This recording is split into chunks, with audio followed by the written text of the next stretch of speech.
I was sitting across from Oprah when she asked me the question that stopped me cold. What's your biggest regret, Daniel? And in that moment, I realized something profound that changed how I view my entire life. What if I told you that the painful regrets you're carrying right now might actually be the key to your future happiness? That the very things keeping you up at night could become your greatest source of wisdom. Hey, I'm Daniel Pink, author and researcher on human behavior. And as you can see in the thumbnail, Oprah and I had a conversation that revealed something shocking about regrets. They aren't emotional dead ends. They're actually doorways. In the next 15 minutes, I'm going to share the surprising science of regret and give you 4 practical strategies to transform your biggest life disappointments into your most powerful catalysts for growth. This isn't just theory. These are evidence-based approaches that have helped thousands of people, including myself. Here's what fascinates me about regret. When I began researching this topic, I expected to find endless varieties of regrets as unique as the individuals experiencing them. But it turns out, something far more interesting is happening. After collecting and analyzing over 16,000 regrets from people across 105 countries, I discovered something that stopped me in my tracks. Regrets aren't random. They follow clear patterns. And these patterns tell us something profound about what it means to be human. Think about your own biggest regret for a moment. The one that makes you wince when it crosses your mind. I'm willing to bet it falls into one of 4 categories we're about to discuss. But first, let me ask you this. How do you typically handle regret? Do you try to ignore it, ruminate endlessly on it, or do something else entirely? Drop your answer in the comments. I'm genuinely curious how you approach this universal emotion. What makes regret different from other negative emotions is that it's fundamentally about agency, about the choices we made or didn't make. And that's precisely what makes it so valuable. In just a moment, I'll reveal the 4 fundamental categories of regret that emerged from my research, including the one that Oprah herself identified with most strongly during our conversation. And I'll explain why understanding these categories is the first step toward transforming regret from burden to benefit. So what are these universal regrets that transcend culture? Age and background. Let me walk you through them. First, we have foundation regrets. These are the "if only I'd done the work" regrets. They stem from small, seemingly inconsequential decisions early in life that compound over time. Not saving money, neglecting your health, or dropping out of school. These are regrets of insufficient diligence and responsibility. Second are boldness regrets, the "if only I'd taken the chance" moments. The business you never started, the person you never asked out, the trip you never took.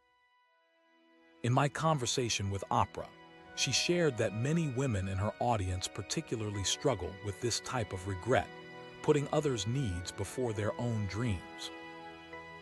If you've ever experienced a boldness regret, hit that like button. You're definitely not alone. Third are moral regrets.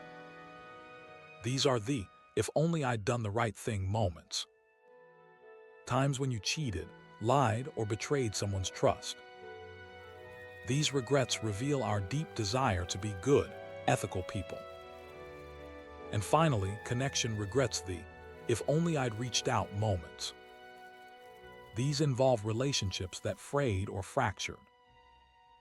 The friend you lost touch with, the parent you never reconciled with, the sibling you've been estranged from for years. What's fascinating is that these 4 categories aren't just arbitrary groupings. They reveal something profound about human values. Our regrets are actually signposts pointing to what matters most to us: stability, growth, goodness, and love. But here's where it gets really interesting. In the next section, I'll show you why understanding your regrets isn't just an intellectual exercise.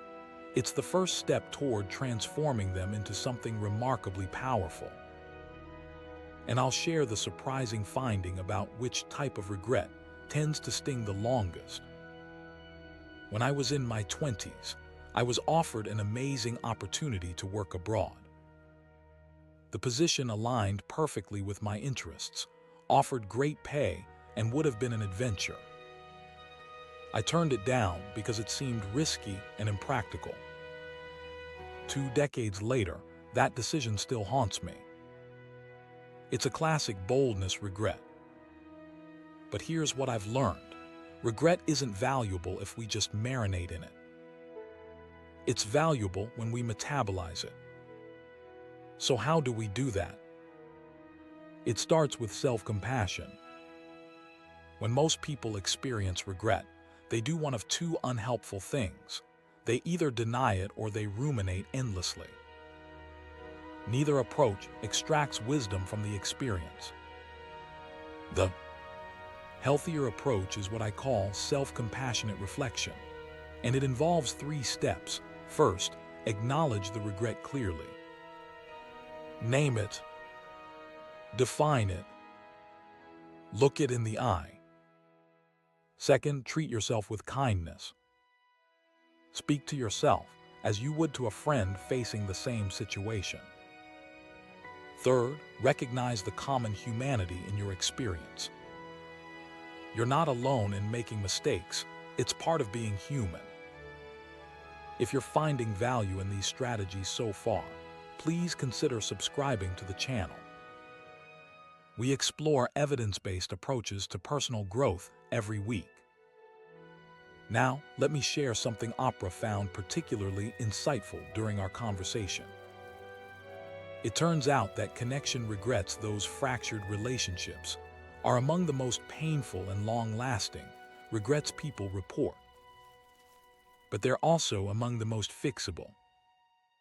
Which brings me to a simple but powerful guideline. When in doubt, reach out. During my research, I encountered a woman named Maria who hadn't spoken to her sister in 8 years. The rift started over something so trivial neither could fully remember the details. Year after year, the silence grew heavier, but neither made the first move. After learning about connection regrets, Maria decided to reach out with a simple text, "I miss you. Can we talk?" Within hours, they were on the phone, both in tears. 8 years of estrangement ended with a single message. This illustrates something crucial about regret.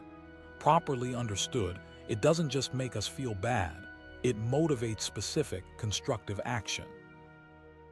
Each category of regret points toward different actions. Foundation regrets tell us to start small, but start now. Begin saving that money. Take that first step toward better health. Boldness regrets push us to take chances, to prioritize growth over comfort. Moral regrets guide us to do the right thing, even when it's difficult. And connection regrets, as Maria discovered, often have a surprisingly simple solution: reach out. At around the 10-minute mark in my conversation with Oprah, she shared something profound about time-related regrets that resonated deeply with her audience. She talked about how many people regret not being present with loved ones while they had the chance. In just a moment, I'll share the specific practice Oprah herself uses to minimize these time-related regrets. But first, I'm curious, which of these 4 types of regret resonates most with you? Let me know in the comments below. What if we could use regret not just to understand our past, but to design our future? This is where the concept of prospective regret comes in, imagining how you might feel in the future if you take certain actions today. When Oprah asked me about this, I shared a simple but powerful exercise, the 60-year-old self letter. Write a letter from your 60-year-old self to your current self. What would your older, wiser self advise you to do? What would they warn you against? What would they want you to know? This exercise harnesses the power of prospective regret to make better decisions today. It's not about living a regret-free life. That's impossible. It's about making more deliberate choices, informed by your deepest values. If you try this exercise and find it helpful, please give this video a like. It helps others discover these tools too. Another powerful practice Oprah mentioned is what she calls conscious presence, deliberately savoring moments with loved ones, knowing that someday you'll look back on these times. This simple awareness can dramatically reduce time-related regrets. But perhaps the most surprising insight from my research is this: sharing our regrets with others doesn't just make them easier to bear, it actually helps extract their wisdom more effectively. As we wrapped up our conversation, Oprah asked me what I believe is the ultimate lesson of regret. My answer surprised even myself. Regret isn't just about looking backward, it's about moving forward. It's one of the most powerful tools we have for clarifying what matters most to us and charting a more meaningful path ahead. The 4 core regrets: foundation, boldness, moral, and connection, reveal the 4 core values that make life meaningful: stability, growth, goodness, and love. And when we examine our regrets through the lens of self-compassion, they transform from sources of pain into sources of wisdom. So here's my challenge to you. Identify your biggest regret. Categorize it. Extract its lesson. And most importantly, let it inform one specific action you can take this week. If you found this conversation valuable, you'll likely enjoy my follow-up video, the 5-step regret reset method, where I provide a detailed framework for transforming specific regrets into concrete growth opportunities. You'll find the link in the description below. I'd like to end with a question that I hope you'll answer in the comments. What's one insight about regret from this video that shifted your perspective?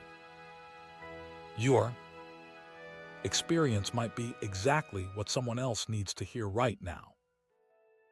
This is Daniel Pink, reminding you that sometimes the way forward is through looking back with wisdom, compassion, and courage.